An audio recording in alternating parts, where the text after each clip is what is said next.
What is going on, dudes? Should have probably tweeted this out beforehand. Get this all pulled up. I think Ryan is going to be joining me in a little while. I just needed to take a little break from writing, editing more so.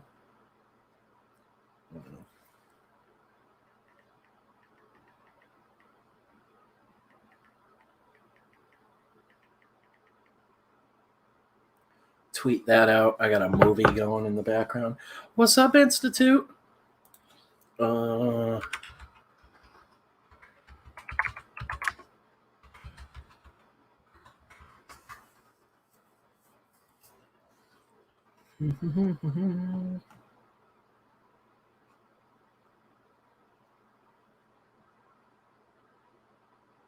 right, cool. What's up, guys?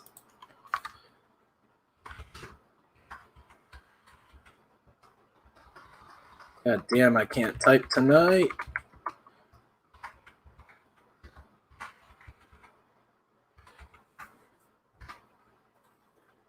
What is up? Comment in chat. Good to see you, dudes. I got the Crazies remake playing in the background on mute. We're hanging out. We're relaxing. I've been working on the finishing touches of the first issue script of Camp Rainbow all day long. Oh, wow, that was insanely quick. What's up, buddy? Hey, what's up? I'm going to be taking the place of Ryan Winn and Jeff Elkins tonight as Ren Winkins. I just realized that. Girthy enough for two men tonight. Yeah, I thought you were going to be longer, so I was just like, I'm just going to hang out, unwind for a little bit, talk to the dudes, and we'll see how things go. Rex, the original is excellent, but the remake is also excellent. It's one of the few solid horror remakes that came out in that wave of stuff. Whoops, Rex. Hold on. Sorry, got you it's all feeding good. Back here. What are we talking about? I'd missed the Crazies remake. I have it on mute in the background because it's on Amazon Prime right now. And I like it's a remake that does a completely different take perspective wise. It's not just a shot for shot update of the original. Where the original I still think is better because it leaves things really ambiguous. This one is still good in different ways, and for it being in the middle of that big slew of I think this was one of those ones that happened because the success of the Jessica Biel Texas Chainsaw Massacre remakes. Mm-hmm. But yeah, this was one that a ton of people slept on, and it's insanely good. Like Institute just said, some remakes are great. The Night of the Living Dead, Tom Savini did, was awesome. That we've mentioned before because was it Patricia Tallman from the remake, who's the main chick in that one? We based Amelia from Voidwalker on her because me and Christian were both big fans of her. She was a formative babe in our youth.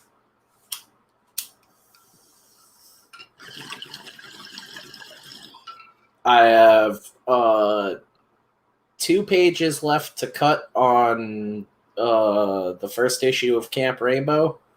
I might leave them in, but it's weird, and I feel like I would have to potentially add 2 pages instead of cutting 2 if I leave them in. But a shitload happens in the first issue. Lots of murder and gore, but lots of story as well. And I'm really happy with it. I probably say this every time I finish something, but it genuinely, every time I wrap something up, I feel like I've stepped my game up a bit, and it feels like the best thing I've written. And it's also you better be saying that. Yeah, right. I don't want to hang out with people that don't feel that way. Yeah, I'm only making lateral movements and step downs from here on out. It's I gotta DM from Pedro Ang earlier, and it started off the same way. He said, I don't want to sound cocky, but I think I stepped up my game. Hold on, let me share a link, and then shared a link with some new animation he did, and hell yeah, he'd stepped up. Yes. Oh my god, dude. I just keep thinking about like down the road as things continue to grow and expand, being able to do something with animation, and I'm just like, it's gonna take time, but it's almost like the more time it takes, the faster technology is catching up with us. Like I haven't had time to even mess around in character animator, but I have that whole Adobe setup where I know we can just take clips from here and drop it into a character animator, and it auto lip syncs the mouths as long as you draw all the separate mouths and everything. So I'm like, eventually I might just rig some stupid puppets of the three of us at the very least, and maybe Kevin, and I'll be able to just like animate bits of us like we're all at a table together. But that'll be great. I was listening through some of the pod today, making sure it was all up on Spotify. Beth informed me now if you search Death Curse on Spotify, we're the first thing that pops up for her and everyone that she asked to check it. So there's some free episodes up now. If you're not a patron and you want to check out what you've been missing, there's a couple episodes up there you can check out for free now. And I was just like scrubbing through them again today, like, holy shit, I forgot how hilarious these are. The couple early ones are like wild. Even with the second episode being 2 parts for the Snyder cut and almost as long as the movie itself. It's like 3.5 hours of us just going off about that movie. And a good hour and a half of it has nothing to do with that movie. What's up, boys and girls? Your favorite truck drivers here. What's up, Colin? I was just talking to Odom about doing a trucker superhero, like US 1. Nice. Here's this. It's pretty okay. This is great. It could be better. Yeah, I like, I almost said Shia LaBeouf for some reason. I like Elijah Wood. And that, I think, was his production company. He started with another dude. I follow both of them. And now I can't remember the other guy's name. I want to say Noah something. They started like a production company together. Spectre Vision might be the name. I've been in work mode all night, so this is going to be rough. And now I'm smoking. Daniel Noah and Josh C. Waller, as well as Elijah Wood. Okay, Spectre that's Vision. what it is. There we go. Yeah.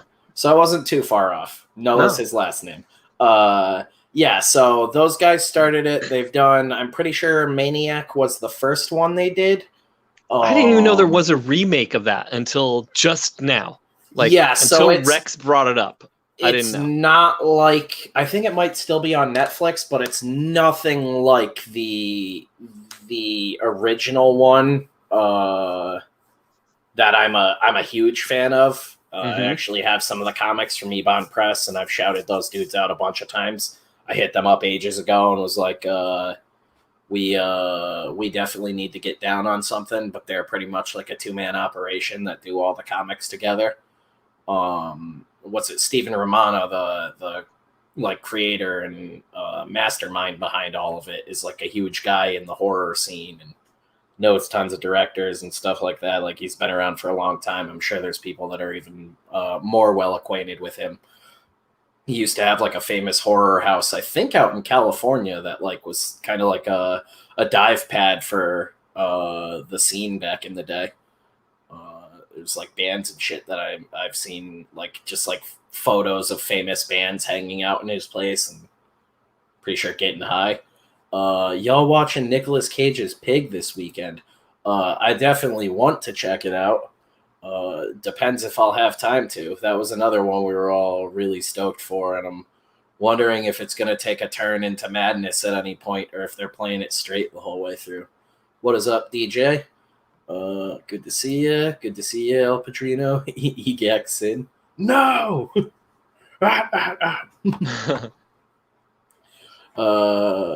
Do you follow them into truck stop toilets? I was gonna shit on the Maniac remake. Then they said Elijah Wood was in the lead, and I said I'm interested. Yeah, I'd say that one's more like a slow burn character study. And again, is still like it's a decent movie for what it is, but the original is such a like grindy, sleazy movie that's like exactly the kind of gross movies you feel like you can taste but you don't want to kind of genre. And It tastes it's like a dirty penny that I can't stop licking. yeah, it's genuinely uncomfortable, and by the end of it you sort of feel like as manic and crazy as the fucking the killer. And I'm assuming sort of the point, to the point where I'm pretty sure even a lot of critics said it was going to be like a trigger for like actual maniacs. Like you'd be so fucking worked up by the end of it you'd go out and kill hookers yourself. Okay, I remember us talking about this like 2 years ago now.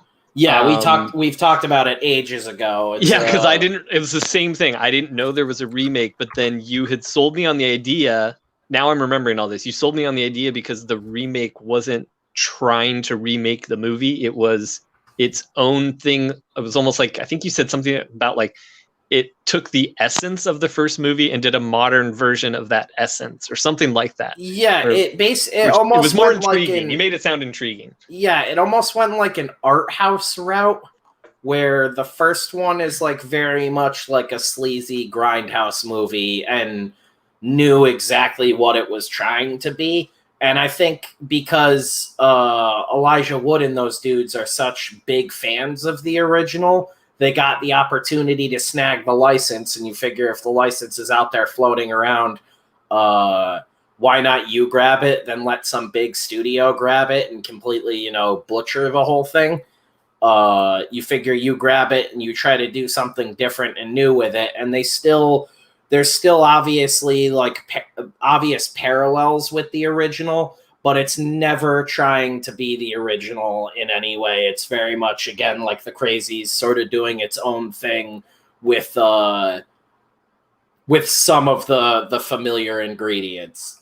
Because that's how you're supposed to do a cover of a song or a movie. It's supposed to it's like be your own thing still. Like, yeah, it's like eating your favorite dish, but it's at a new restaurant. Like you're familiar with it, but it's going to be just a little bit different from what you're used to. And it was enough there different that was still solid that it's at least worth watching. And then the first one I just think is like, if you're talking like grindhouse movies, that's always going to be in the top 10 for me. So much that me and Kevin used it as the influence for the issue 2 cover of what's it called? Can't Kill Cade. I'm mumbling a lot tonight. Yeah, the second issue of Can't Kill Cade, we did a Church Burners Maniac cover because we were like, hell yeah, man. Just tell people you're speaking in code when you mumble. You're like, if you can decipher what I say, I win extra points. I'm gonna give he said he loves fantasy. yeah, right. Secretly, in my own form of Morse code.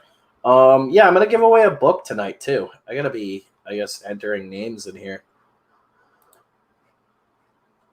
If you're in the U.S., sound off in chat because I'm not shipping anything international this week. I'm not dealing with that. Yeah, Rex Doom.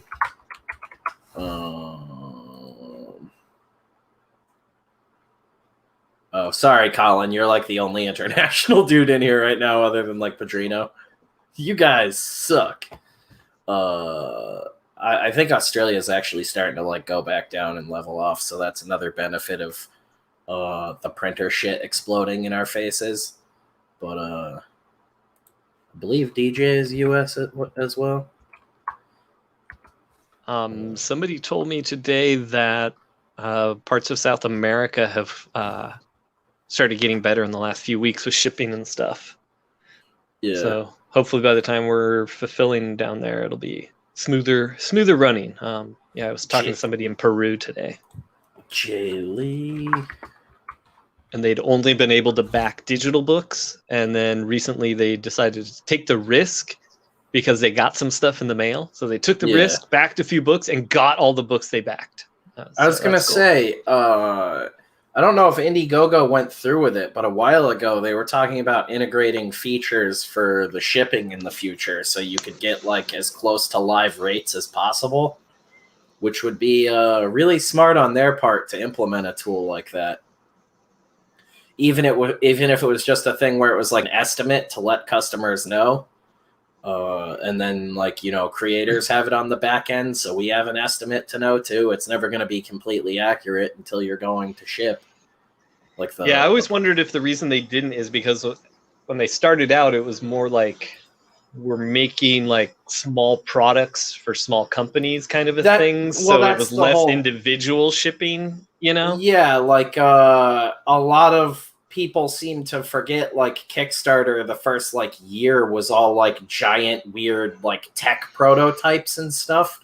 It was almost like a crowdfunding platform for startups. And then they realized we can do other stuff, and micro projects can actually bring in more money for us, especially when they started charging per transaction. Yep. Yeah, it was like that. And then the indie gaming scene came in there. That's been some of the biggest campaigns in crowdfunding, is just small indie games absolutely exploding. I told you I'm in Texas, bro. Are you actually in Texas now? Because that'd be amazing. Who's saying this? El Padrino. No, our boy Padrino. Yeah. Tejas. What is up, Jay Lee? Good to see you. We got you in here now. Making sure I'm putting all our I almost said nationalists. Put all our nationalists in here. It's probably some of that too. Gotta throw the patrons in as well. That's part of being a patron. You're just included in the giveaways, whether you're here or not. And Jay Lee confirming he really is in Texas. Oh yeah, I figured he wasn't fucking around. He's an honest, forthright human being, unlike this Padrino character. Let me see. Does it?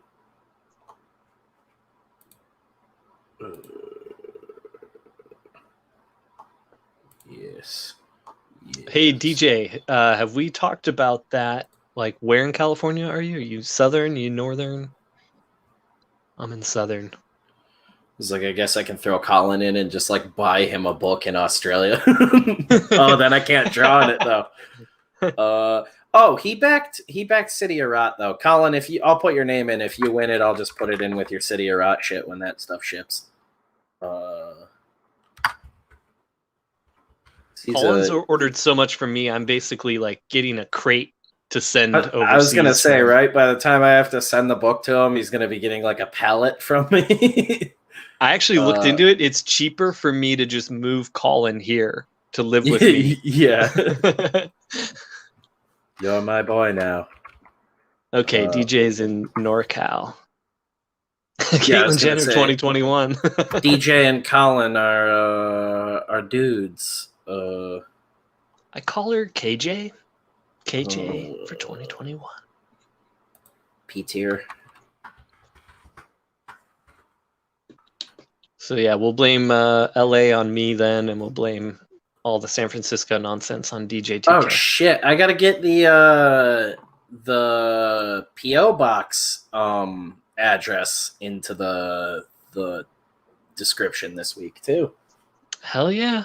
I forgot all about that. So Kayla randomly got us a UPS PO box, so all the Kayla simps can send her weird shit to open on stream, and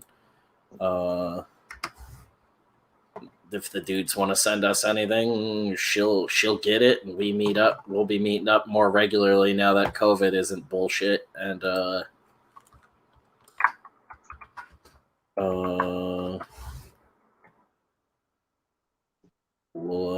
we'll do some mail streams, whatever the fuck. Check out some books if you're an indie creator and you want to send us a book to check out. Some female streams. If you want to send us other stuff to check out too, that would be really fun. Like weird foods, shit. Weird toys, anything. Like you find some strange ass movie you want me to watch, I'm your man. Gotta get Chisa in here. Sorry, I'm like loading up this list while I'm also talking to you guys really quick. All right, so you got everyone from the chat. Is there any regulars that aren't here that I can think of? Like Mitch, but Mitch is a patron, so he'll be there. Everyone I think I'm thinking of is patrons. Ginge Gingerton's here. And those of you, like, I don't have a link for it right now, but I'll see if I can grab one. Those of you in the chat, Ginge Gingerton and Ben Soto, two dudes that hang out and support everyone across the boards in the chats, have they both got Indiegogo projects going on right now, so we want to keep everyone up to date on all those too. Yeah, Ginges are called Fun Shots. I like his idea. It's a short issue, and I think it's like $10 or something to back, but you get an issue and like sticker patches. Like you get this little kit, and they're just, instead of a one shot, it's a fun shot. It's like, that's cool. That's my boy. Wait, who has Ginge? Who else has? I almost said podcasts. Jesus, project. Soto, Ben Soto. That's who it was. That's right. Sorry. Halloween project. I thought you said a third person for some reason. Yes, I might have. I actually screenshotted Ben's earlier, so I don't forget it. All these dudes launching campaigns right after I spend an assload of money is brutal. I know, and I felt so bad yesterday. We had Gambino on the show, and we were going to talk about Ginge's project because he's coloring Ginge's project, and then the show just went long, and we didn't have a chance. I feel bad. I was bummed. I was going to say... but we'll make up for it, Ginge. We'll make up for it. Rex Doom says he's going to send you a sweater made of his hair. Oh my god, dude. That'll be hilarious because Kayla will get it first. Is Ginge's project live, or is it just pre-launches right now? You know what? It might just be pre-launch right now. He'll let us know. Did he already go live? Just like I just tried to pull it up, and it's a pre-launch page. And Ben's... Oh yes, okay. Ben's went live today. Ginge's goes live August 2nd or something, maybe. Something. Okay, I don't know why that date's was, popping in my head. I thought it was a bit later. Ginge grants me a ginger card. Oh, whew. I'm gonna say it. Because up until now, I've said Ginja before, but yeah, if you're here, Jesus, if you're here lurking, dudes, and you're in the U.S., make sure you comment in chat so I get you into the giveaway. We're just hanging out. I'll fire it off at some point, but I'll give people time to show up if they want to. I think we only have like 16 names in right now, including the patrons that aren't us. Halloween Head Comics Trick or Treats Volume 1. Yeah, Ben Soto, this is the right one. I don't know why I'm like struggling with that. There we go. Share really quick. We will go to Ginges, and I'm going to grab this real quick. Dudes, if you haven't already, and you're into fantasy superhero stuff, this is Ginge's first fun shot, and it's going to be a good time. And our boy Gambino is coloring it, so it's going to be a real good time. And I actually saw some of the colors on Twitter today, so I know they've been starting to show it off a little bit. But there's the link there for the pre-launch page. You can go sign up for that if you haven't already and help our boy out. scroll through this real quick and actually show you some of the art because I'm. Look at that! Sorry. Boobs galore. That's a great shot. Sweet. Join our team as they're forced to play the most dangerous game, a game for their lives. In this 11-page superhero fantasy short, the villain Dungeon Master will run a game you will never forget. Hell yeah, guys. Go sign up for this. I love that. Receive a playable Spells and Superheroes battle map. That is fucking brilliant, Ginge. I was so jealous of that when I scrolled to that part. I'm like, oh, that's so cool. Like, damn it. Yeah, you know me. I'm a nutcase. I've been talking about wanting to do like a card game or a board game for like 5 years now, and you see how far I've gotten on that. No, and you guys know me. I'm not even a big gamer, but I like maps, and I like that aspect of gaming because that ties to like board games too. Just the idea of the map like that. Yeah, battle map that whips, boys. We're digging it. And then we got Benjamin Soto's here. Let me grab that link as well, dudes. This is one of the dudes. He's a rad dude. He shows up for the Geronimo draws. He was on tonight as a special guest on Rob's stream while they were drawing logs. He's just a really great dude. Been around for a while. You see him in all the chats. You see him on Twitter. And now he's got, I believe, his first book out. I think he was saying tonight on the stream that it was the first story he wrote completely himself. Can you believe I'm a writer? Fucking insane. But I don't think a lot of people, if they hung out with you and me, would think we were writers due to our grammar. But give us a break, people. Once it gets to paper and we let our friends look at it, it all gets worked out. Yeah. You'd be shocked I've accomplished anything if you met me. I've known him for years. I'm still shocked. Right? Oh, I'm in this one. Very cool. I didn't know. I'm in 2 of them. Me clean shaven, me unshaven. This looks rad. It's a anthology series from what I've heard. Yes. It's very cool. Obviously, Death Curse vibes through and through. Oh damn, 97 pages and 6 stories. Remastered version of the first 2 stories plus a bonus story, bonus material inside. Every book ordered comes with a free bookmark featuring, god damn it, dude. Featuring Little Jack, the Halloween Head comics mascot. Gotta love it. Awesome. Very cool, Ben. I don't know if you're watching, but this is very rad. Yeah, Ben did this awesome Wirehead piece. Feels like forever ago now. I know, doesn't it? It was only like 6 months ago, but it's COVID's over, so time just feels like it's flying again. He does awesome stuff, and he's an awesome dude. So check it out. Back it if you haven't already. Dude, they got 9 backers, a modest goal of $500. Back the book. Grab yourself a copy. At the very least, it's an investment in the future of Ben's career. His first book, you're gonna want to get in. You're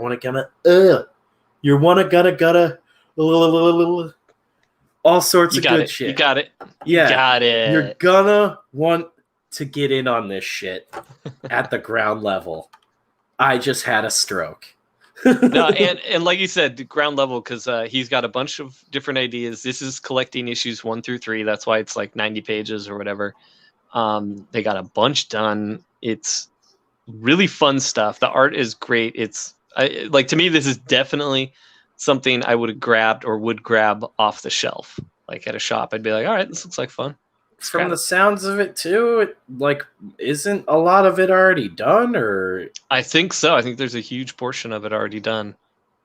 I mean, he's showing off a lot of different stuff from different artists in here. Started in the summer of 2018. Okay. And I wish creators were. Like, so it's all done. This is like a collected nice edition anthology of the first 3 issues. Very cool.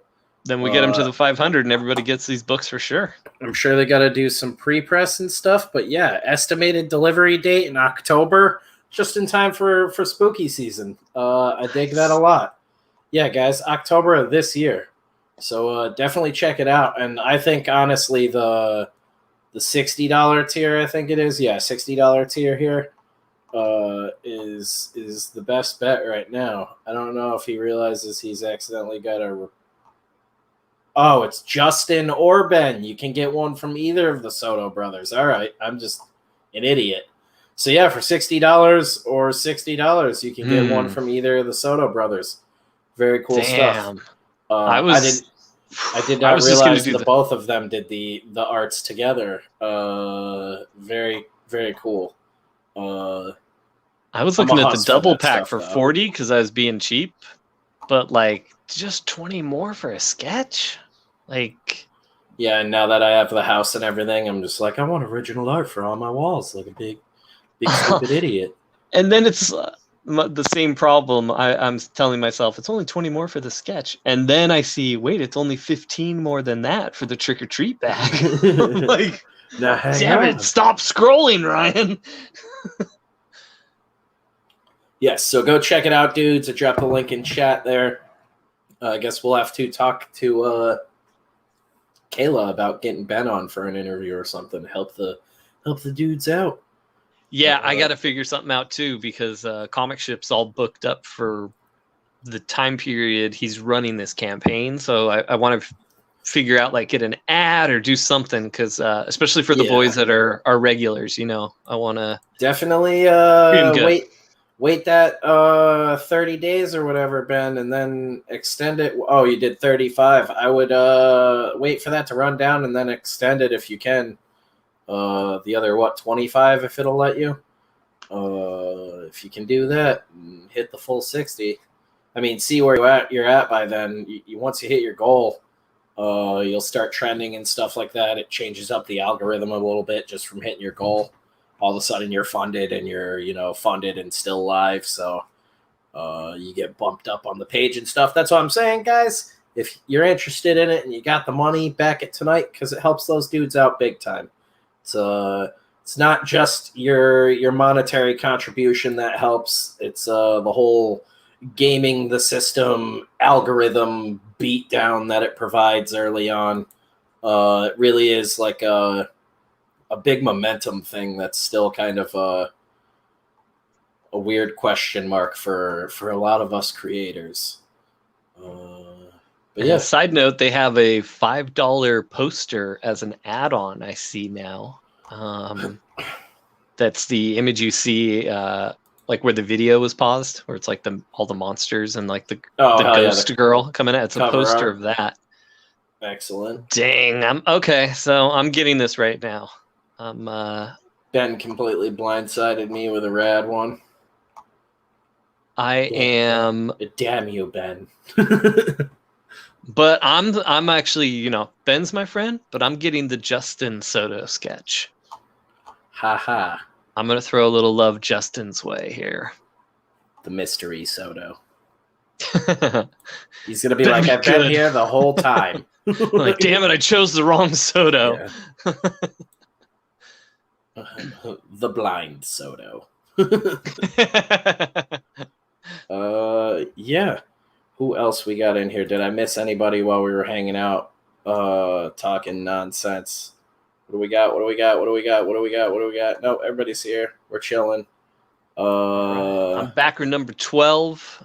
That means somebody else backed while we were here besides me, because when we started, there were 10 backers. Or maybe it's because I got 2 things. It's so weird the way Indiegogo counts stuff sometimes. Yeah, I don't understand it at all. We got 10 backers now, though.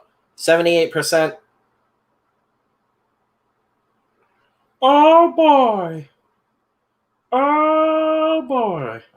There we go. Yeah, because it'll say a different amount of backers than... Because, like, right now it says 10 backers, and if you go to back, you'll be told you're the 13th backer. And that's got to be because of add-ons or something. Yeah. Because there's no way there's anyone refunding yet. I was like, gonna on his say first day. it's sometimes refunds, but that's also really weirdly inconsistent too. It might just be the system not updating it all the way yet too. Like sometimes backings take longer for whatever reason to go through. I don't know if it's like different countries or what, but it's madness. Simonon, what we is had a up? thing. Sorry. We had a thing where somebody had to do a refund. I had a couple people that like just life got hard and they basically begged for a refund, and I was like, of course, just here.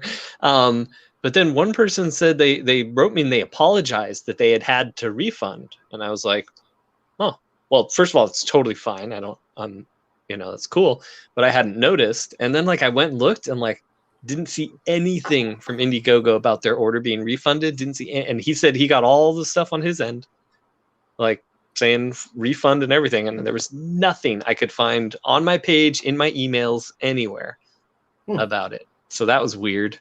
I was just glad he got taken care of on his end. Like that. Yeah. It was That's all my whole working thing out. is like at the end of the day, after a certain point, like it's a whatever. You chalk it up that you're gonna lose a couple bucks and stuff like that, and shipping. You worry about getting your fans what they want, what they asked for, what they deserve.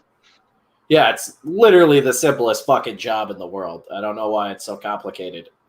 Sim, are you in the States? I believe he's in Mexico. Another one of the Mexico guys, right? I think Simonon's in Mexico. It's like, I'm not just imagining that. I'm on my third whiskey now, so I want to verify. I love that I can just like smoke cigars in my house now.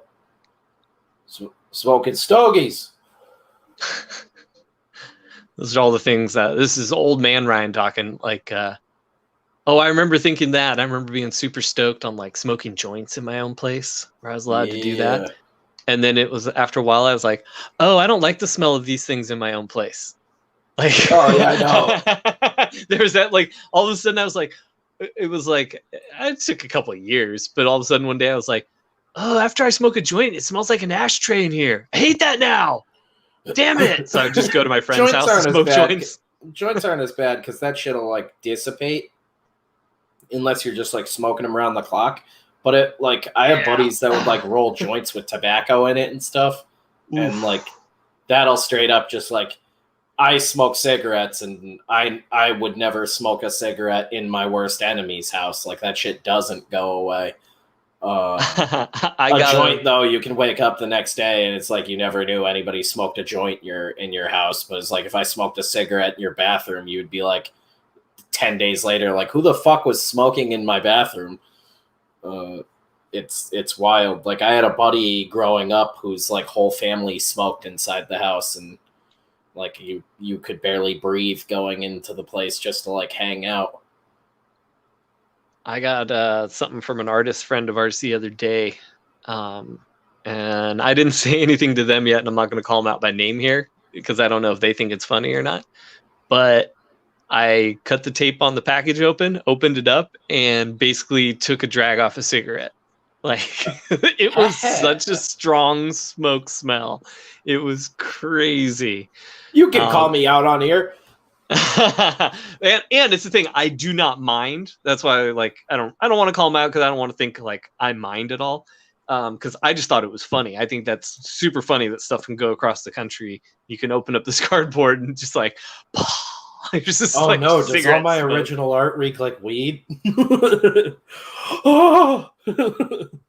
I had moments of freaking out like that in my early 20s, like 20 years ago, being like, wait, is it going to smell like this or that? Is this like, because it was weird even back then. Like,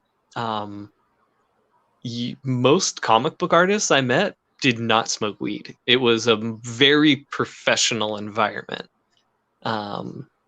It wasn't like this like relaxed artistic atmosphere. Yeah, now they can't anything. wait to fucking tell you. It's insane.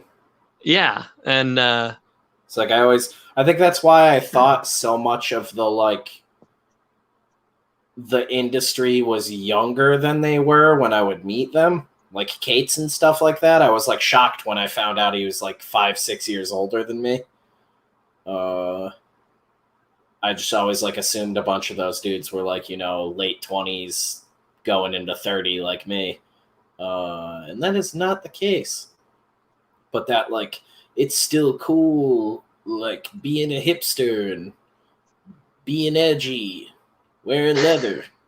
Kids like chains. It is hard to, as somebody who had lines for myself drawn, like, by certain ages, I guess I won't be doing this, or I shouldn't do this or that. Like, it is funny to, like, watch as you go through life and you're like, wait, am I too old to wear shorts? Is that a thing? Like, or am I too old to wear a leather do I look jacket? like a giant toddler now? yeah, like I have a leather jacket. I don't ride a motorcycle, but I really like this jacket. But damn it, like, when I was 20, this seemed to be okay, but now at 40, is this stupid? Like, those things get to me sometimes. So I was like, fuck, I don't know if this is lame or not. I'm just gonna do it the anyways. leather jacket too, unless you're just like an innately cool looking dude. After a certain age, you just look like you're like chasing your youth, or you're like an old coos hound. You know, I have the same issue with like my denim jackets that are like covered with buttons and stuff. Yeah. Where my initial thought on that was like, oh, this is kind of timeless. You know, I know older dudes that wear this and they look fine. They don't look like they're trying to look young. They just look like old rock dudes or something. I was like, no, that's cool. And then for me, it kind of got to the thing where I was like, I don't know. I feel like 30 to 50, it's not cool, but you can go back to it at 60. Yeah. There's like things like that. Well, yeah, because that's the threshold where nobody believes you're the manager at Hot Topic anymore. They fire you at 60. That's the limit. That was my whole problem, was like the Hot Topics around here growing up at like 16 all had dudes that looked like undercover cops at like a ska concert. Oh, buy some weed. So yeah, I was like, I'm also one of those dudes where like, if I see like a really corny dude, I'm like, I'm never going to be that guy. Like, I will go out of my way to not be that person. And Hot Topic manager was like top of that list, I feel like, growing up. You saw the caliber of those dudes, and it was like golf cap fedora guy who's also wearing like a pinstripe vest, but then like buttons all over his vest, and like checkerboard pants, and then like some Converse. It was that, like the ska orgy guy, or and I don't mean like an actual orgy, I mean like the band orgy. It was like somewhere between ska and like weird like industrial glam. Oh my god. And then like pick it up. What? You're like, where am I? Yeah. Music that makes your nose bleed. Yeah, and then like then there was like the hardcore goth, like what's it called? Hot Topic manager that was just a guy who was clearly like 40 and had long hair, dyed it either black or some insane color. What was it? The Manic Panic colors? I'm pretty sure they're still a company. Yes, Manic Panic. Yeah. If you were a goth kid, a scene kid, an emo kid, you probably dated at least one chick with Manic Panic hair at some point. Yeah, Padrino says it sounds like his kind of place. Padrino, you would have loved so many of the places I hated being 15 years ago. Yeah, Hot Topic like came out and everybody found out it was owned by Gap, and they were like, well, I can't shop here. My boy's just young enough where it's okay for him to be a Blink fan. You know, because they're kind of like generation before, but like for my group, it was like, no. Although I do have a funny story. I did see Blink 182 long before they were Blink 182. That's how old I am and how far back I go. Back before they got sued and they were just Blink. Playing out of San Diego. Nerd. There were better. Yeah. There were. No, go ahead. I was gonna say, I was never a huge fan of theirs, but like all of my friends growing up were. I liked some of their stuff. Like what was it? Take Off Your Pants and Jacket. I really like that album, and that's like the album a lot of their fans hate because it's weird. It's like slower and sadder. Oh, that also has slow, like the sad one. yeah. That also has like the suicide song that they wrote about some random kid. It was like kind of really dumb because it's like a dude they didn't even know, from what I remember. It's like a kid that liked Blink-182, I think. It was kind of strange. But yeah, my buddies were always like really big fans of theirs, but I remember a lot of like punk kids absolutely hating them. And that was like the first time I experienced people like distinguishing like music genres and like negging each other for it. Because I guess Blink-182 was kind of like an inception point for pop punk, I guess is what you would call it. Although now I'm reading headlines today that make me feel incredibly old that say shit like Machine Gun Kelly and Megan Fox are resurrecting pop punk, a genre that's like 15 years old.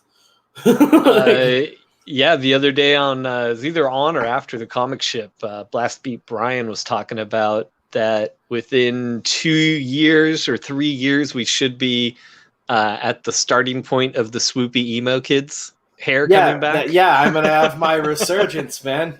Screamo's gonna have its comeback, and I'm gonna be able to start a metalcore band at 40. Woo! That's gonna be so funny.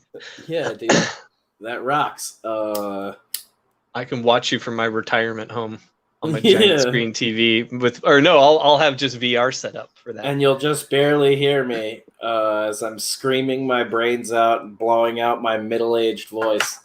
Jeff is feeding me applesauce from my bedside. Yeah. Crying because Danzig finally passed away. Oh my God, that's going to be such a sad day.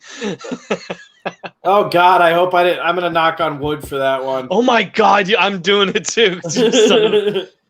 We didn't do any impressions. I'm not even gonna talk about him the rest of the episode. Sorry, guys. Definitely not. Simon and Seven wants to know what Pedrino thinks of The Offspring. You know what's funny is go ahead. I was gonna just say they're kind of like, I didn't think of that before, but I feel like they're kind of like a fusion of that, where they kind of came from the original punk scene and seemingly are one of the few bands that kind of transitioned into mainstream sort of pop punk with some of their stuff. Yeah, they were definitely more the indie, like like punk / metal underground scene. And then when they signed on to Epitaph, which is around the exact same time that like Rancid and Total Chaos and those other bands signed on to Epitaph, we're talking like 94, 93, 94. Before Epitaph became the leading screamo label in the world.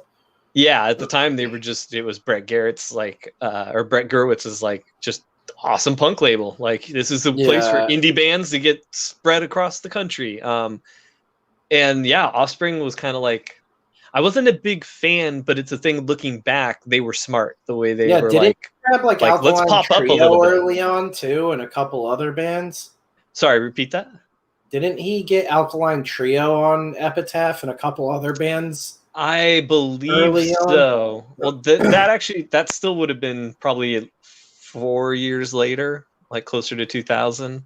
Okay. I mean, that was where my brain was like forming wrinkles and shit. So that's funny you brought them up. The Taint, my band, we're still in the same building that they used to rehearse at. We used to share rehearsal space with them, and I used to work with one of their wives when I did work for Urban Outfitters. Oh, and it was for Urban Outfitters.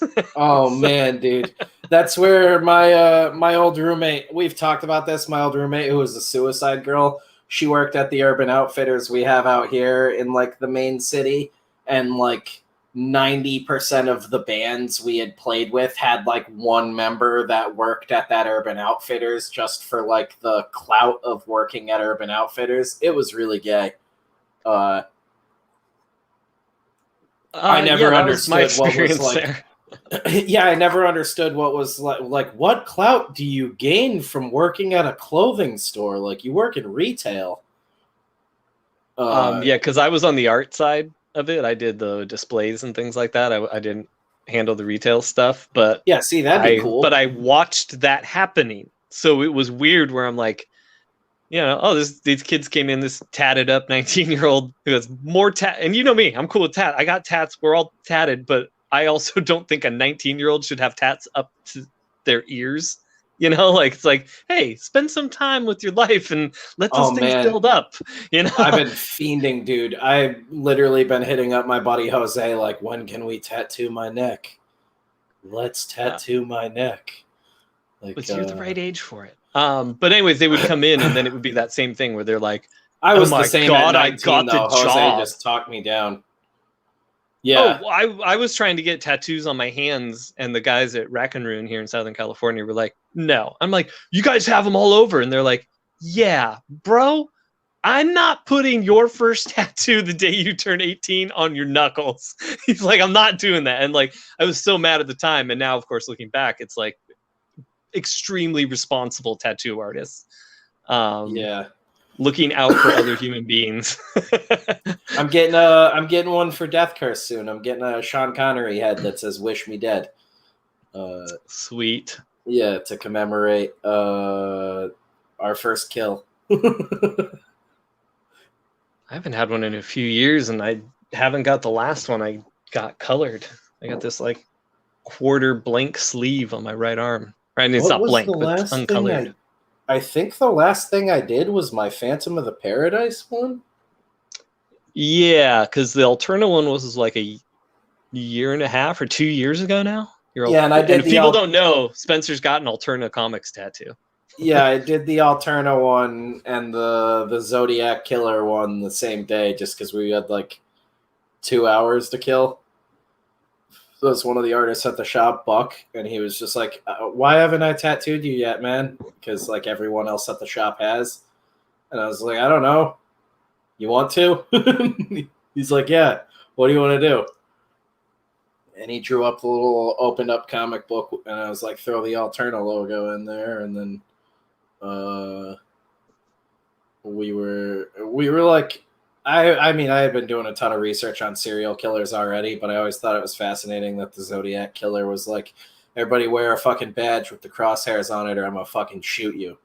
And that's your pass around. What was it, San Francisco? Mm-hmm. It's like, that's fucking mental. So I got my San Francisco pass. Nice. They all thought it was really fucking ridiculous, but every time I'm like at a convention or something, someone sees it and flips the fuck out and knows immediately what it is. I also got like an exact copy of one of the crosshairs that he scribbled in one of the original letters. So it'll eventually, cool. It'll look accurate for about 5 years, and then it'll bleed out into like a fat black blob on my arm. That's my wife's thing now. She plans tattoos for old age. Yeah. So she's got this big thing on her right arm. The top half of her right arm, it looks like a cross stitch, like a grandma's cross stitch that would be on the wall. But it's like of our house and us and the two cats, and it's got a saying underneath it. And it totally looks like it's like an actual cross stitch with the little X's, like each square is a little X. But her thinking is that like as these blur out, they're just going to turn into little squares, and it'll look like a video game.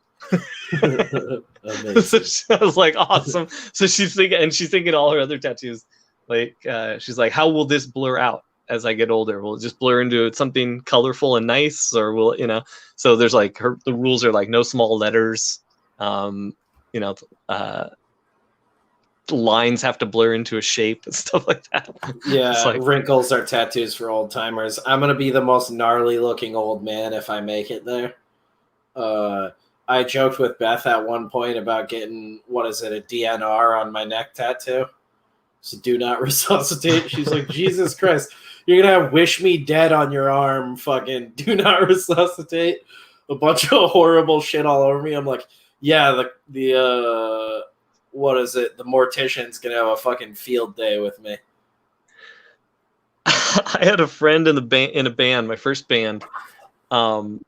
He played bass. He was a Marine, covered in tattoos, but his first tattoo was this giant skull with a mohawk, like right in the middle of his like forearm, the inner forearm. That big meaty chunk, the hairless meaty chunk he got there. And it said anger underneath it in giant letters. And he was the nicest guy to this day, one of the nicest guys I've ever met. And he got it like the summer he turned 15. And he was like, that was like the only summer I was ever like an angry kid. He's like, so like, I don't even remember what I was mad about. Yeah. So it's just so funny. He's like, he looks super tough. He's like, I'm so fucking angry. My mom won't let me get a mohawk. So he went and got a skull with a mohawk tattoo. So it was just our favorite thing to make fun of. Like, I'm such a fucking idiot. Yeah. We're like, he'd come in. We're like, whoa, dude. He's like, what? And we're like, well, you're angry, right? And he's like, shut up. Like, Ryan's like my friend until I meet you in person and you have a skull with a mohawk tattoo on your arm. I'm just telling my story. So I had this friend. He was the coolest guy in town. Yeah, that's actually awesome. He was cool. He was the guy that, being a Marine, we were able to we didn't sneak on the base, but he had keys to a warehouse that had been decommissioned. And wasn't going to be torn down for years. So we had a giant warehouse for our band to practice in. When we just skated, and we brought like couches and a VCR and like stuff like that. So we just had this giant warehouse with like the office and everything, like for like a year and a half, almost 2 years. For just these like punks, little ska punk Southern California kids. We would just show up at the gate to the Marine base. They're like, what is your purpose for being here? We're like, oh, we're just visiting our friend. They're like, all right. And then we'd like go into where like all the hangars are and all the jets and everything. And it's just so weird. Like looking back, I'm like, that was pretty ballsy that we were just like, yeah, we're just going to sneak around on the Marine base. The good old days before terrorism. Yeah, all pre 9/11. Yeah, right.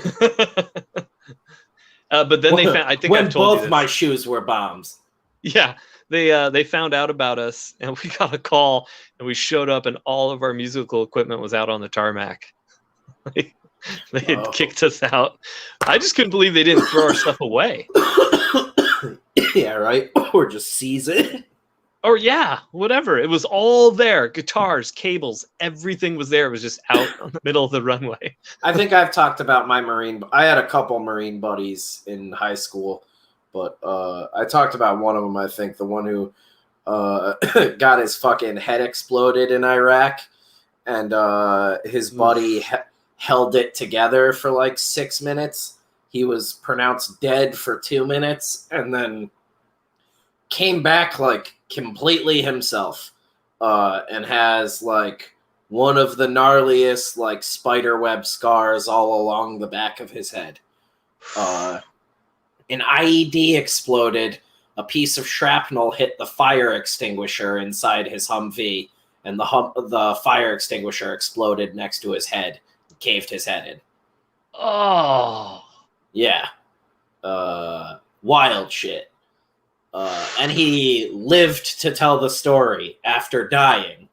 And I gotta say, hats off to his buddy for keeping his cool about him in order to hold your buddy's head together. Oh yeah, that's just like, that's why I said like after my car accident, you have a moment like that where you genuinely feel like oh, this is it. Like there's like that's way crazier than a car accident. A fucking IED goes off, and then basically a secondary explosion happens inside the fucking vehicle, and then your buddy is all of a sudden essentially dead in your hands, and you realize he's still somewhat conscious, so you're holding his head together. That's not like a moment where you're even thinking clearly, just your training like takes over.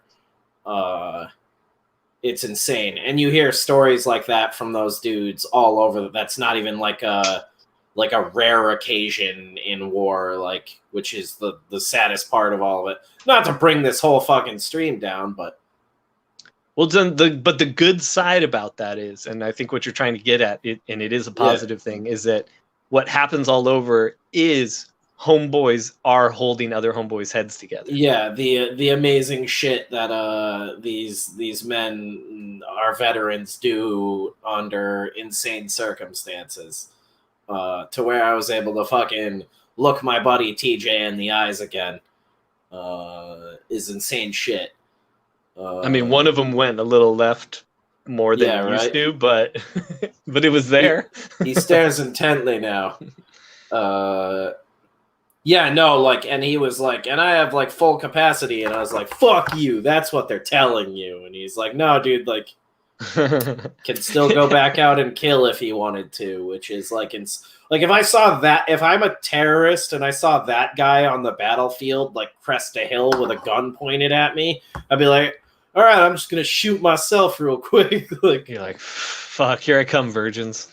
Yeah, right. This dude's got like he looks like a Call of Duty like villain or something. Like, it's insane. It'd be funny to like start rumors that like if you try to shoot this man again, or if you try to like suicide bomb this man, he'll show up in heaven with you and hunt you down there. Right.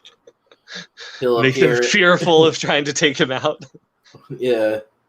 He'll come to heaven and kill all your virgins before your eyes.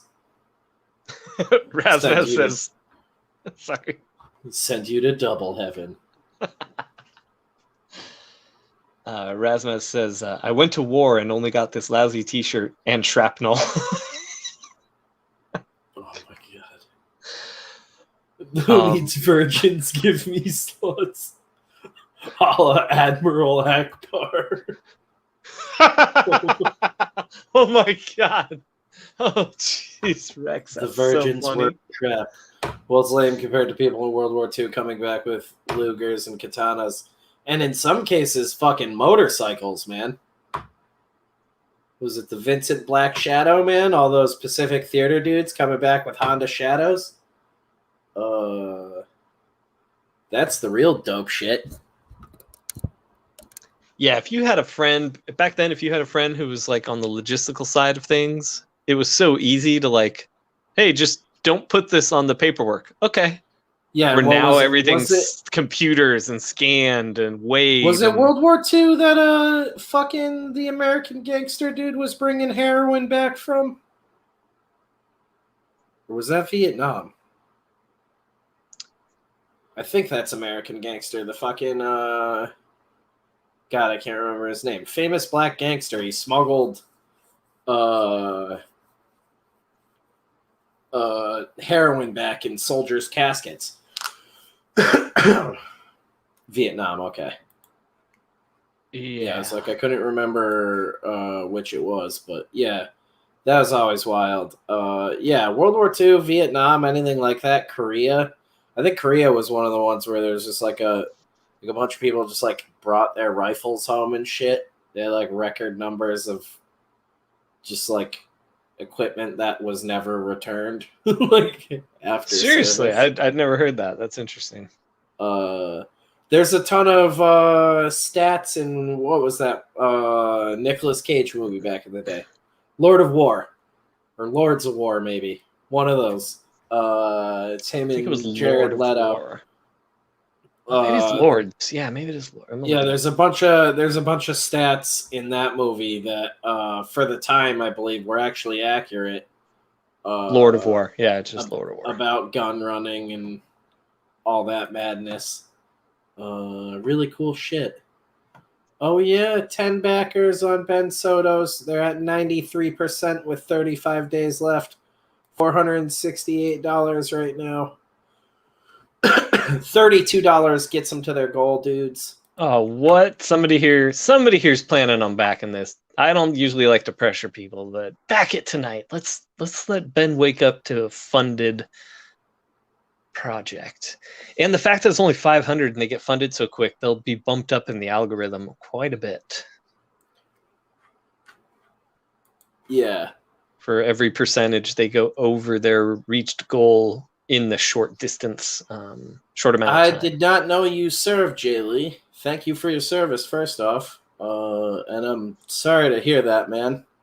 I've heard definitely. similar stories from a lot of friends, and that's why I do not agree with war. I'm just, for some reason, like, I guess fascinated is the word by the stories. Just like the insane shit that happens in such extreme circumstances and like what leads us to there. Like, I think World War II is one of the only wars that like makes sense that we ever even got involved in it to me. Past that, it's fucking a lot of madness for me, but I'm also a wild hermit. I don't like get into conversations with most people. Well, it's the last one that had a real story of like going into help to save people, whereas everything else really is kind of territorial and resources and stuff like that, you know. Well, we're told we're going into help every time, only to find out like 5 years later it's not necessarily the case, which is aggravating to say the least. We need to talk about something else. I am gonna say one last thing on that is Jay Lee, we're glad you're one of the ones that's still with us, homie. Yeah, man. And on a good note on Jay Lee, another crazy thing about him is he knows like his whole family history. So like he's got all kinds of famous Lees that like have been like huge parts of like American history and stuff like that. So that are like big military family. I believe so. Yeah. Yeah. Super interesting guy, but he knows I think that about him. So. Ryan spreads the love around. Ryan is getting my Australian World War I history comic. How fucked that wad. What? I read that right too. Yeah, Colin is sending me a box of Australian comic books. Oh, okay. So I'm going to read all about the World War II. That makes more sense. World War II or whatever they would call it. Yeah. Oh, they call cutesy term they have for it. They call World War II World War I over there. They don't recognize the first one. The Christopher Lee thing is true. Which one of them? There's like a ton of shit about that guy. He talks about war like an old pervert sometimes. It's like really split. He seems anti-war, but then you read like other quotes, it's like, this guy sounds like he loved murdering. Well, I knew a lot of soldiers where it was. You're related to like Christopher, like that Christopher Lee too, like heavy metal murder soldier Christopher Lee. Jesus. Yeah, dude, they're like, I wish I could remember some of the quotes right now. It's like some of the best shit ever. That's amazing, Jay Lee. Yeah, that guy rocks. So I knew a lot of guys. They're anti-war. They're soldiers. They're anti-war. They're enlisted. They'll say they're anti-war. They also have fun when they get to shoot back at somebody who's shooting at them. Oh, yeah. So it's this funny thing where you're like, you know, people don't quite understand how that works, you know, if you don't know people like that.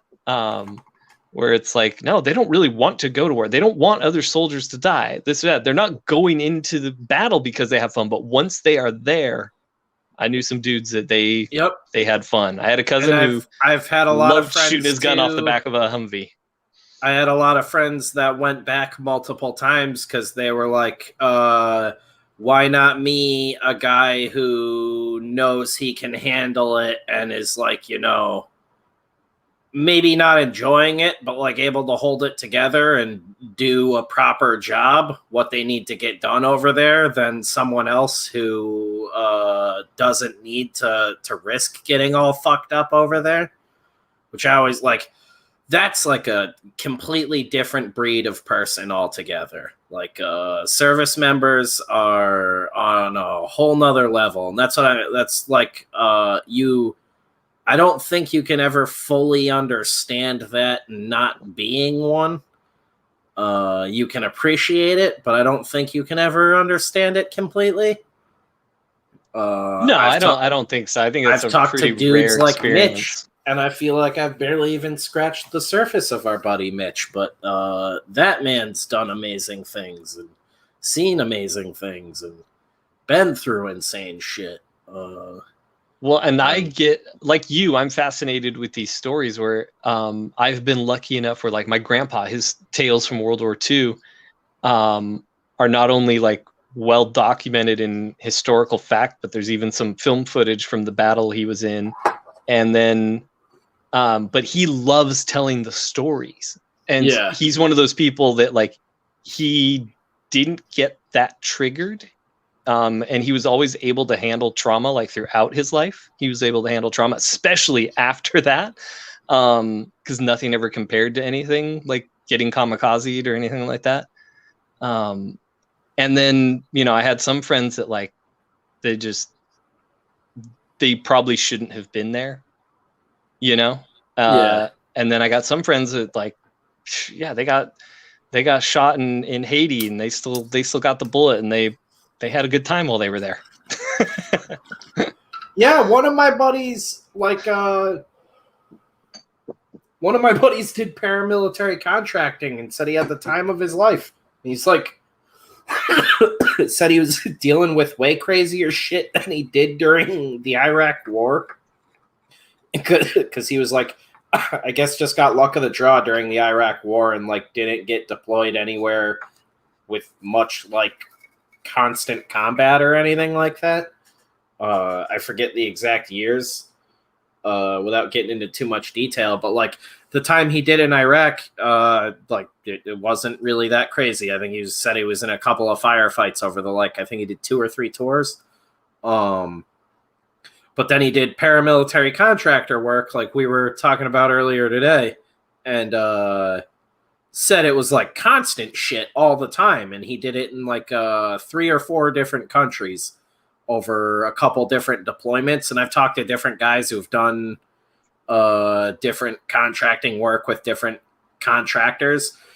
And the deployments are all different. Like, sometimes you're just on, like, a weekly salary working somewhere, or you're getting paid by the job sort of thing. I find out that I ask questions wrong all the time. You start asking things and you can't get answers on certain things depending on the people you're talking to. So you always have to, like, do other research and cross-reference shit when you can. You got to get them drunk is what you got to do. Well, yeah, but then you can't, like, use that in anything. No, I know. To be off the record. I'm not going to exploit my friends for this shit. That's the problem. Is I've had that same thing where I'm like, damn, I've heard all these good stories, but they weren't shared with me that I could share them. I'm grateful that my friends are comfortable enough to share stuff with me, and when they're like, on the record, you can, use this in a book or whatever. Awesome. Like, Mitch is helping me with a project. I can talk about certain things, but don't want to because it's for a project. So you'll find out in a book. But that guy's done rad shit too, and he's a kick-ass guy. He's a service member. Again, he's a comfortable storyteller talking about the stuff, so it makes it interesting and fascinating to learn or listen to. I think even just, like, his like, bullshit every day, talking about that on his channel would be super interesting, and I think people would show up for that too. There's a huge scene for that in YouTube. I don't know if he's considered that before, but there's definitely an audience for that kind of stuff too. Side note here, Jay Lee says, okay, here's the list of family members that are famous in my family. Christopher Lee, Lillian, and Dorothy Gish, President Zachary Taylor, Confederate General Robert E. Lee, Founding Father Richard H. Lee. Oh, Jeez. shit. I had a bunch of friends in middle school and high school who were all related to fucking Grant. And one kid that I think is related to Robert E. Lee. So I guess he's probably related to Jay Lee, too. I don't know if you know of any relatives you have in Connecticut. If you know how wide your net is cast. Yeah, the Lee dynasty.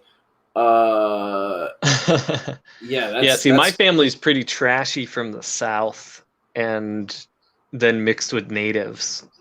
So I don't think I got any highfalutin anybody in me. We're all like my mom's side of the family is like giant fucking lumberjacks. And then the Desmond side of the family is very like unassuming Irish and English Canadian, which I like thought was like a joke. I think I've mentioned that before. The only real like crazy thing, I don't know if there's anyone famous. I'm somehow related to a like late 90s, early 2000s pop star. Avril Lavigne? No, it's a chick. She had like a one-hit wonder. I want to say it was for them. Avril Lavigne is a chick. Yeah, no, but she was like a one-hit wonder earlier than that. I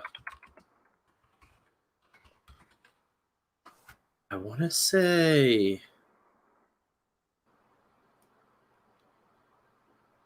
let me see.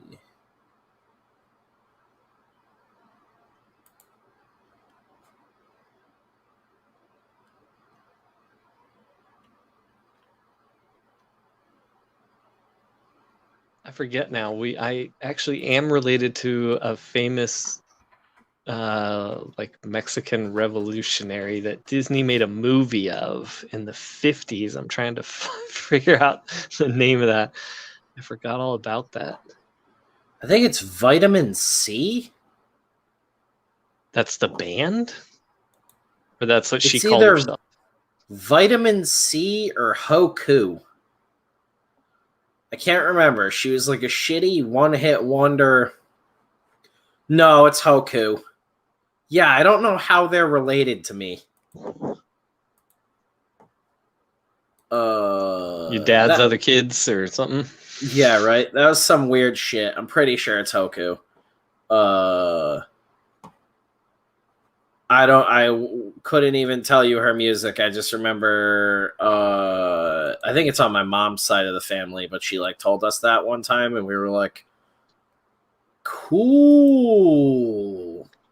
And then my grandpa on my dad's side was a OSS spook.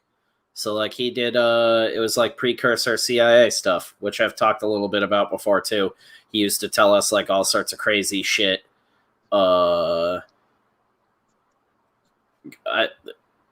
From the sounds of it, like we've never been able to verify anything, but the kinds of shit they were doing is like what that law-abiding citizen movie was doing, but in like the 40s and 50s and shit like that. I think let me look this up before I talk out my ass. Yeah, we did talk about this before because I mentioned before my step grandpa did something similar where he was one of those dudes that would transfer briefcases handcuffed to him. Yeah, 1942. Yeah, exactly. Office of Strategic Services. Yeah, it was just like a bunch of old dudes in like nice suits, and they would like travel around with briefcases and transport them to places. But my grandpa would disappear for long periods of time.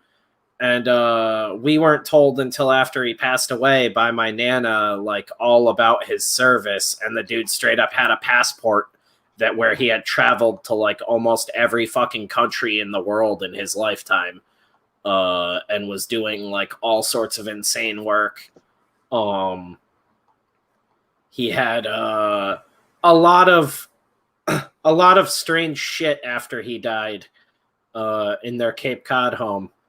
It was really cool though, and he used to tell us about all sorts of cool shit that they had like made before they became the CIA. And he retired in like, I want to say the 60s. And they said they dissolved in 45 after the war, and that's why like the CIA came about. But my grandpa was definitely working for them like into the 60s.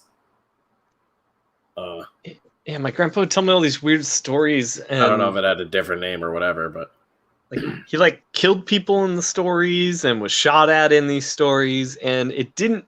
As a kid, it didn't seem weird that he was telling me these things. And like now looking back, I'm like, why the hell were you telling me these things?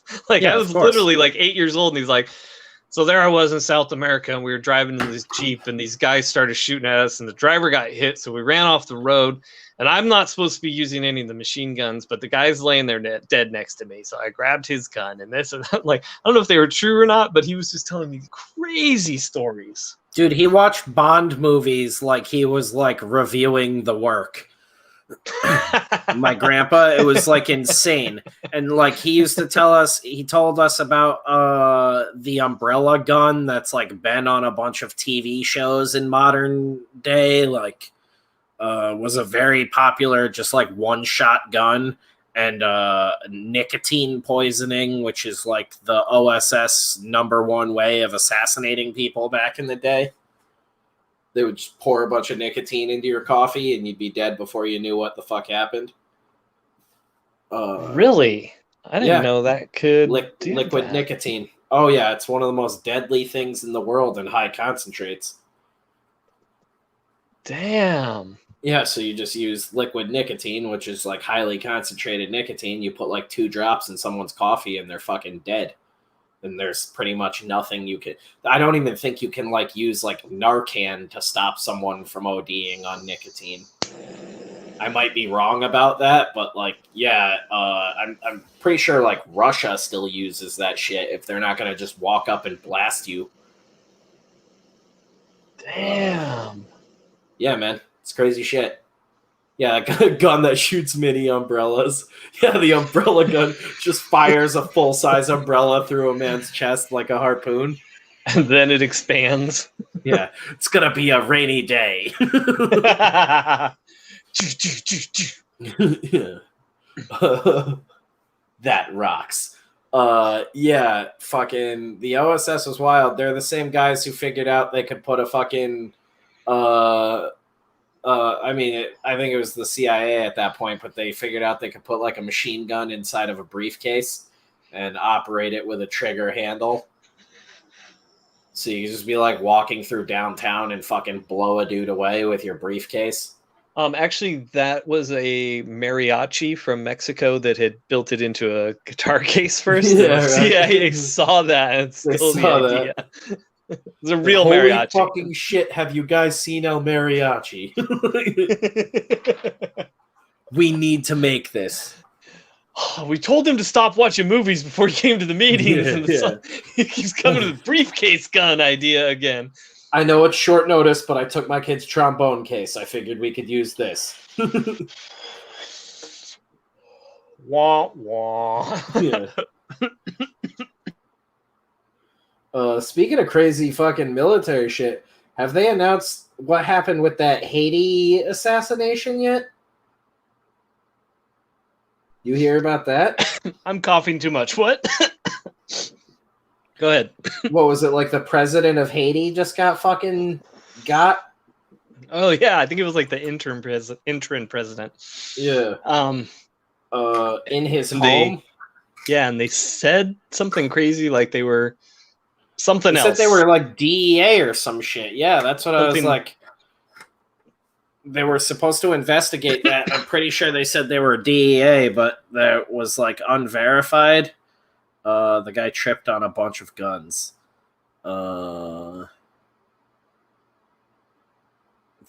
It's like, yeah, that shit was I pulled it up. Insane. The Drug Enforcement Administration confirmed Tuesday that one of the suspects in the assassination of Haiti's president had worked for the agency as a source. Oh, that's new to even what I heard that day. So that he actually did work for them as a source. The DEA noted that it was aware of reports that perpetrators yelled DEA during the attack, but said the individuals were not acting on behalf of the agency. So yeah, they faked it until they maked it. We know the DEA. Oh, honey, it's just the DEA raiding us. I'm going to stick my head out the window. Oh, okay. It's just the Americans coming to murder me. Yeah, exactly. DEA doesn't do targets. They're like all seizures and shit. And cutting down giant weed farms. With fucking ATF. Yeah, because they might show up with that firepower, but they're gonna have, I don't know. They're not. I'm pretty sure they're like everything I see them do now. They're like paired with some other agency usually. Like I'm pretty sure they help the ATF with a bunch of weed shit, but I don't even know if the ATF's doing that anymore. Probably busy with other stuff. I don't know. It seems like 5 years ago, all that stuff went haywire on like who did what. The F. You know, the really important one in the alcohol, tobacco, and firearms. I'd say gun running is probably way crazier than drug running or tobacco. Bootlegging tobacco. The DEA caught my local greaser. We're gonna do the giveaway now, I guess. And let's do it. I got enough murder. Let's right. Murder and war. It got real dark tonight. We just blew through how I loathe the government. Do we give away the Clown in a Cornfield book or the novelization of Once Upon a Time in Hollywood by Quentin Tarantino? What do we do tonight? What do you think, Chad? The Clown in the Cornfield was the first one you talked about giving away. Yes. But that doesn't necessarily mean anything. I don't know. I'm just giving you possible reasons to decide. Yes. And Jay says, you're not even close to how I kill people in my book. I'm sure you've got some good ideas, Jaylee. Rasmus says, flip a coin.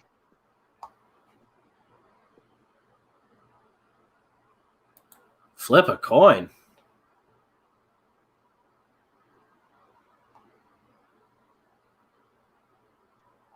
To decide which book. Oh, yeah, that does make sense. Sorry, I don't know why that was... I was like... Wow, that really got out of hand. Oh, no! Okay, I can go back. Hang on. Sorry, guys. I had a really Alzheimer-y moment for a second there. And Jay, I have your book. I have not read it yet. I'm behind on all my reading. Once I'm done with Hammerella, I got this stack of real books and comic books I got to catch up on. And yours is actually top of the real books list. Even though I don't have it in real book form. It's a PDF, but still, it's on the list. I need to just order his book. He has a vampire series of novels called The Steins. I'm very curious to check it out. The Steins? The Steins. I like the little German accent thrown on there, but I don't think they're German.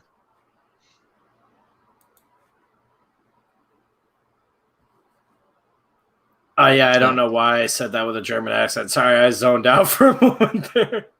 I was making sure I got the randomizer right. I was like, wait a second, is Spencer a sleeper cell member from Nazi Germany and he's just now being activated? Yeah, that was my Manchurian trigger. The Steins was the word that triggered me. Now I must... The Von Steins. Yes. So maybe I was right, Ryan.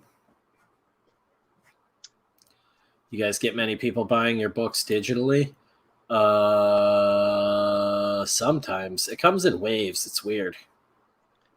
I don't really know how to track that at all.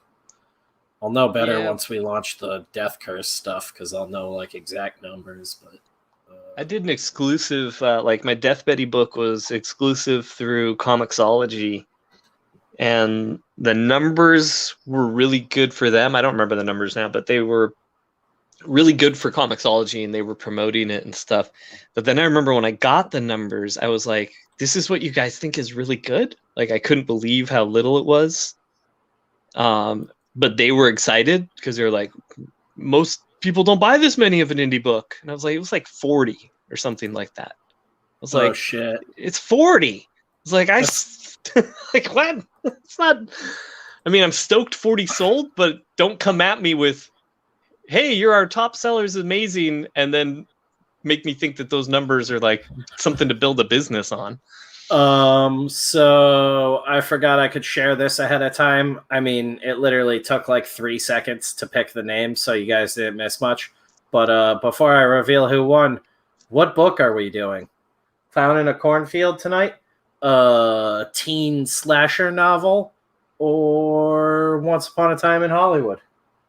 Or I got the Razor Blades in my head. But that one I haven't read yet. It's an anthology horror book with a bunch of short stories. Let me grab that real quick. You're giving yourself too many choices. Yeah, I don't give a shit. So we got... Yeah, but there's a part of you that does give a shit. That right now, there's a part of you that can't decide which one, and you just gave it another problem. I'm asking chat. All right, chat. What do you want? What do you Once Upon a want? Time in Hollywood. I want Tarantino's novel. I really want that. Just give it to me. Yeah, you can order it on Amazon. I'm in the chat. Did you put me in the? I get a chance to win. Now he wrote this novelization too, right? It's not handed over. Yeah, to like it's written by him. Okay. I've only read a little bit of it so far, but I've been hearing insane shit about it. Like I'm pretty sure a whole chapter is just a like almost shot for shot script of a whole episode of a TV show from what I've been reading. Clown at Cornfield by Adam Caesar actually just won a Bram Stoker Award for like best young adult horror novel at the awards this year. So that was pretty cool. It's got such a rad cover too. Yeah, doing a little sketch on the inside of whatever one of these, or The Razor Blades in My Head by Donnie Goodman, another one with an awesome cover, and this is the horror anthology series. They'll probably do a little monster sketch in as well.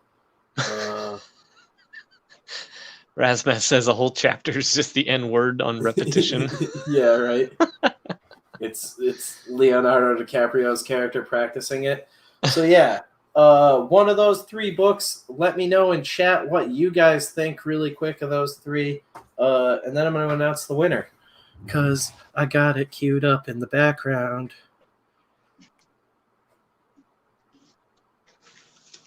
I realized I could share it after I clicked the button, but only I know who won.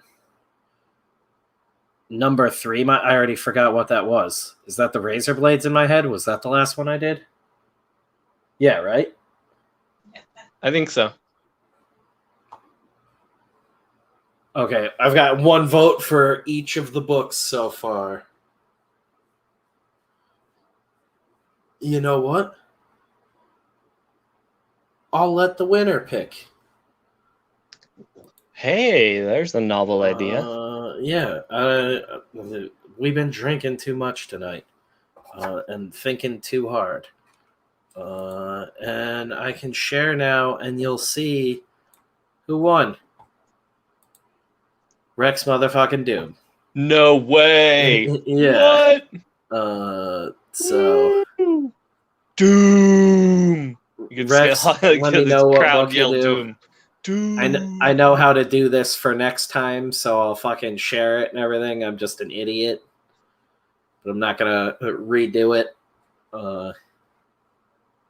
We also, like I said, whatever books Rex doesn't want, Still got to do a giveaway for the Patreon that's exclusive to just the patrons, dude. So maybe I'll put all your names in after this and announce that over on the Patreon, so you guys will have another chance to win. I also have a copy of Kevin's comic book Grit, the trade paperback. Cool. If you want that, but that I wouldn't sketch in. I would ruin that. I'll just send you the trade.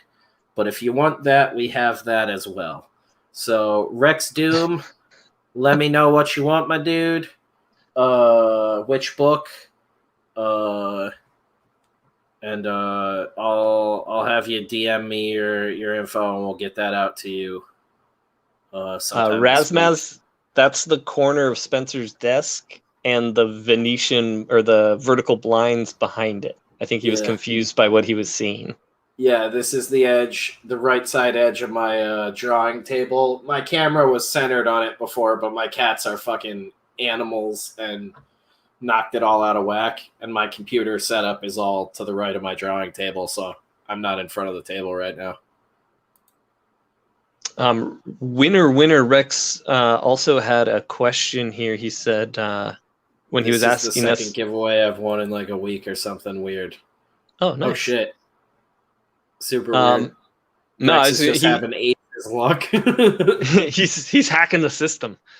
No, but he was the one that asked us, if we sell our stuff digitally. But then he had a follow-up that said he was thinking of releasing some of his work digitally. Now, my note on that is if it's prose work, that tends to not be as hard to get prose readers to read digital prose as it is to get comic readers to read digital comics. So if it's prose and you're thinking digital, go for it. I mean, go for it either way. But that's my little input there. You want the razor blades in my head, Rex? Just or is he just talking about what's going on right now? Yeah, right. He's like, oh, that's a book title too? I was looking to see if I had any sticky notes here, but I think they're all in the other room right now. But I will put that aside, and I'll do a sketch in it this week and get that out to you, my dude. And congrats. Thank you, dudes, for always watching and hanging out with us. We're going to be doing more of this. I just sort of like, anytime I see like a new book that I'm into, I'm like, oh, I'm going to grab an extra copy of that and draw on it. Some of them I might just start leaving in bookstores and shit too.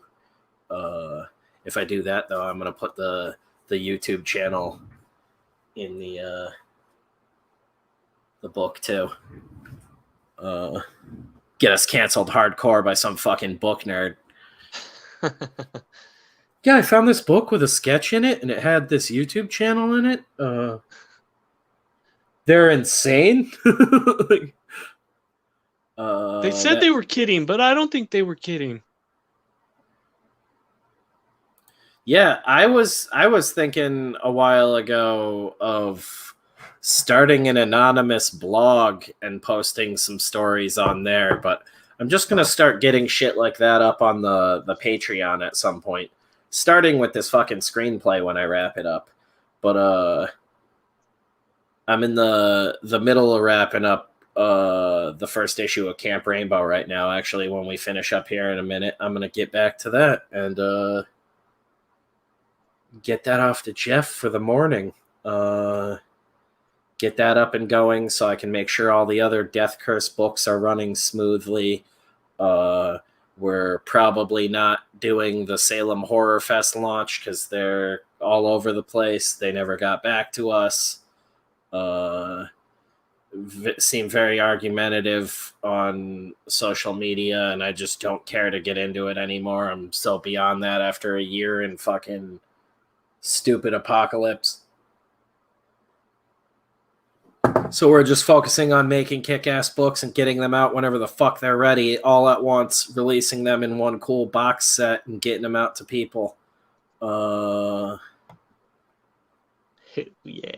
Yeah, get a blog of collected stories going. Start a new blog and post them all present day on the new blog and then start pushing some traffic to there, my dude. You got the crew to help you out too, and we'll gladly shout it out on here. And you could do one if you're trying to get eyes on it, at least. Rex could do one little, even sketch card style illustration for each story. It was like a header or something. What was it? I think his Monster Island was the name of it. It started out as like a blog years ago. This guy just wrote, I think he was like in college.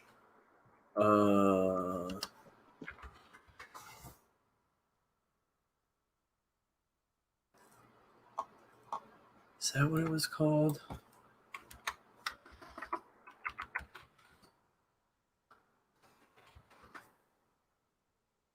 Yeah, Monster Island by David Wellington. It was like a zombie apocalypse novel that he wrote as just a free blog back in the day.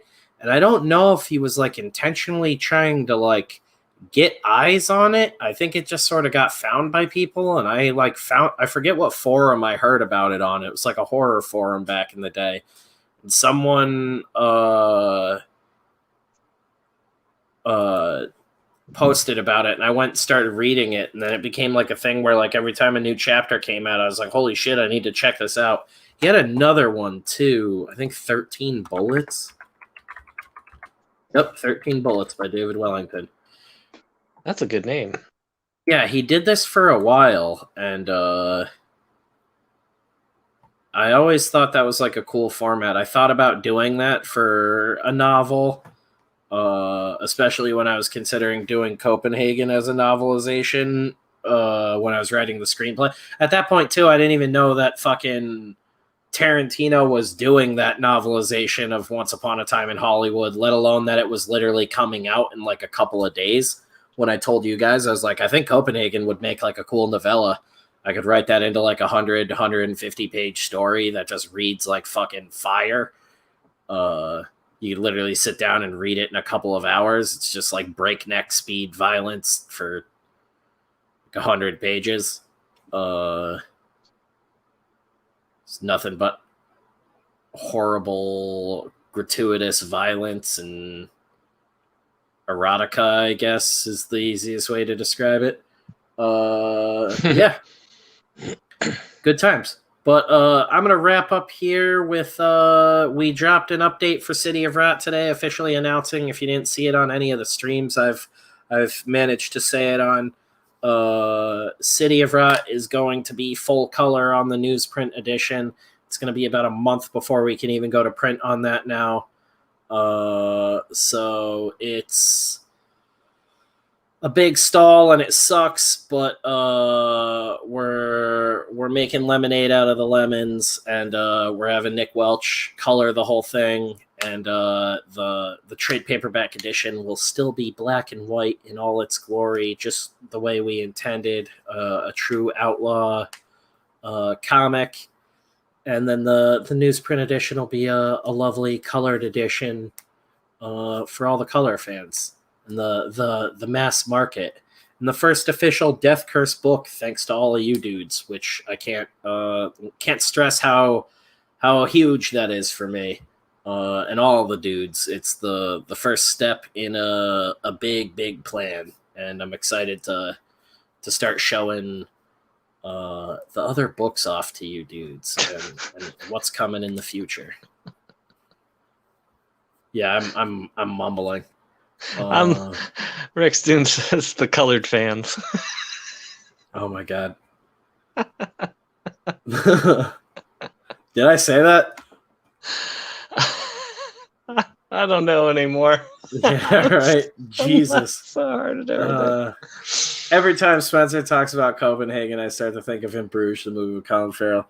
I haven't seen that in forever. I barely remember anything about it, which makes me think that I was probably drunk when I watched it. That's one of my buddy Mike's like favorite movies. The fact that the co-star is a big bulky guy doesn't help. No, hello. I was like, oh god. It's like I'm losing my mind. We yeah, love them too. It's like the coloring fans. I don't know what the fuck I was saying. Yeah, but it's gonna be good. It's gonna be rad. And then I think once we get everything squared away and we got books in, and everything's packaged up, and I know it's going out to people, we will probably launch a very quick Voidwalker Collected Edition campaign, and immediately get down on the Death Curse launch books, or maybe switch it around. We'll see. But Death Curse launch, either way, is going to be a big ass endeavor. But we got a lot of cool surprises in store. And, quick news: Brian Butvitas of Aerith Saga just backed Halloween Head Comics Trick and Treats Volume 1, putting the book up to $478 out of $500 and 95%. Oh shit! We need $22 now. Mm-hmm. God damn, man. 22. I'm not off the backlist tonight.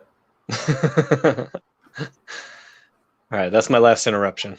Yeah. Go ahead and sign us off. One more time. Thank you, dudes, for hanging out with us. One last time. I'm going to drop that link in here for Ben.